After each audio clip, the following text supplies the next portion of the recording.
Born in Reggiolo, Italy in June 1959, a young Carlo Ancelotti spent his childhood on a farm and helped his family out with the works on the field. They produced Parmesan cheese, and young Carlo helped to milk the cows, a responsibility he has since said taught him the values of being patient. He began playing for his home youth team, then to Parma and Roma before heading to the shores of Milan, where he played under Arrigo Sacchi's legendary Rossoneri side, winning titles and dubbed as one of the best midfielders of his generation. Carlo traded his boots for suits after retiring in 1992, where he reunited with his former manager Sacchi, but this time as assistant while managing the Italian national team. Carlo's managerial career officially began with Serie B Reggiana side, and he got them promoted the following season, then off to a successful Parma side in 1996.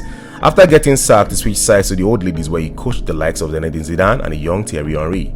His time in Juventus was on thin ice as the fans disliked him for having played for rivals Milan. Juve sacked Carlo, but later did they know he was about to wreak havoc on the capital. Later in 2001, AC Milan hired Ancelotti, and 2 years later he defeated Juventus in the Champions League final. And so, the tale of one of the greatest football managers began.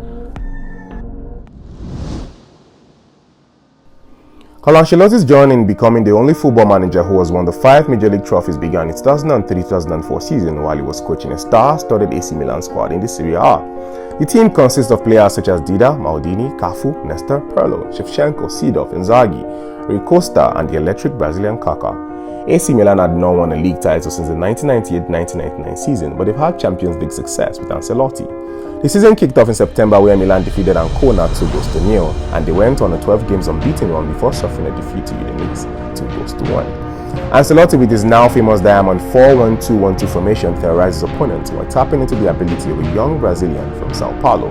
He had flair, he had pace, and he wreaked havoc to any defense he faced, while playing behind the marksman Andriy Shevchenko, who also won the European Player of the Year that season. The Rossoneri's were Champions League title holders at the time, but failed to defend their Champions League title after a stunning upset against the Deportivo La Corona. Crashing out of the Champions League made them lay more focus on lifting the Scudetto, which had repeatedly eluded their grasps. Ancelotti won the league title on match day 32 after defeating Roma 1-0 courtesy of Andriy Shevchenko, and that is where it all began. After his historical success in Milan, Don Carlo set out to England for more glory, where he picked up a Chelsea side needing inspiration in 2009-2010 season, and he inspired them to one of the best football seasons and football played at the Stamford Bridge till date. The free-scoring Chelsea determined it, as players such as Drogba, Anelka, and Lampard benefited from the spoils of the team. While Chelsea broke multiple goal records, more than 3 goals scored in the league and a plus 71 goal difference, which has only been broken by Pep Guardiola's Man City in the 2017-2018 season. This Chelsea side boasts of a solid midfield of Ballack, Essien, Deco, Mikel, and saw players such as Florent Malouda erupt when a tactical change was needed to help the squad triumph in the league. Though in the Champions League they slumped out to Inter Milan, but they went ahead to claim the Premier League and an FA Cup, becoming the 7th English club to complete the double. And that is where Carlo Ancelotti picked up his 2nd league trophy. It was time to conquer France, as it was a match made in heaven for both parties, a PSG side who had not won a league title in 21 years, and a Serie League winner in Don Carlo Ancelotti. Under ownership of El Khalifa, he was hired to deliver silverware that has been eluding the Paris side. With the transfer window reeling in superstars such as Zlatan Ibrahimovic and Thiago Silva from AC Milan, Verratti from Pescara, Lucas Moura from Sao Paulo, and David Beckham from LA Galaxy. Zlatan Ibrahimovic proved to be the defining factor that season, as he got the team crucial points with multiple goals across the season. It was a side with enough firepower to claim the Ligue 1 title, and so they did, but that was not before they got knocked out in the Champions League by an away goal against Barcelona in the quarter-final of the competition. Ancelotti's PSG defeated Olympique Marseille to clinch their first Ligue 1 title in over 20 years, and so the Italian picked up another major trophy in the 2012-2013 season, and his journey continues. In the 2016-2017 season, Bayern Munich came calling for Ancelotti. Known for his vast experience in managing and utilizing superstars and delivering silverwares, it was only fitting he took over from Pep Guardiola, who was Man City bound and left a pool of talented players behind. A squad that had maestros such as Lahm, Ribéry, Robben, Xabi Alonso, and Lewandowski, and lots more. It seemed like a walk in the park, as the Italian wasted no time in delivering his silverware as they defeated rivals Dortmund in the German Super Cup 2-0 with goals courtesy Vidal and Thomas Muller. The season began with its 6-0 thrashing of Werder Bremen, followed by a 9 games unbeaten streak before losing to Dortmund. Bayern Munich claimed the historical 5th consecutive title with a 15 points gap over RB Leipzig. They were also knocked out in the Champions League by Real Madrid controversially, and though they had won the title, their overall performance and style of play was below the standard Pep left behind, which put Ancelotti in a tight spot with the board and the fans, which eventually got him sacked 15 months into his contract. But that didn't matter much, as he had already accomplished another major league title in Germany.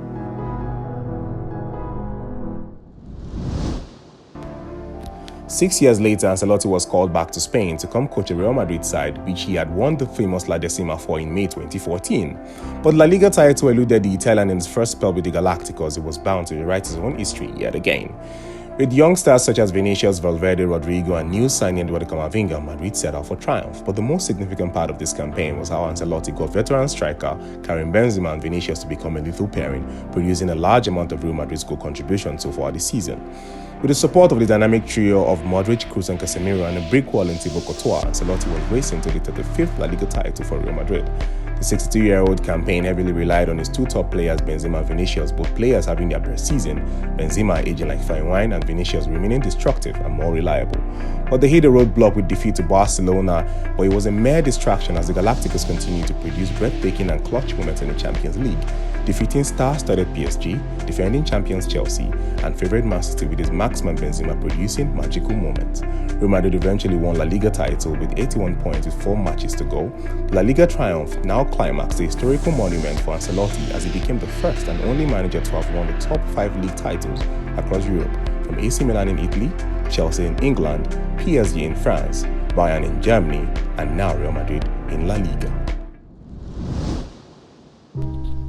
Football is not just a job. I grew up on a farm. Football is a better life. Words from Don Carlo, a maestro calm under pressure, a symbol of patience being the greatest virtue, a man with the most significant club football accolade, a man that boasts of records that might never be broken, records most sought after, record most will still sought after he hangs his suit.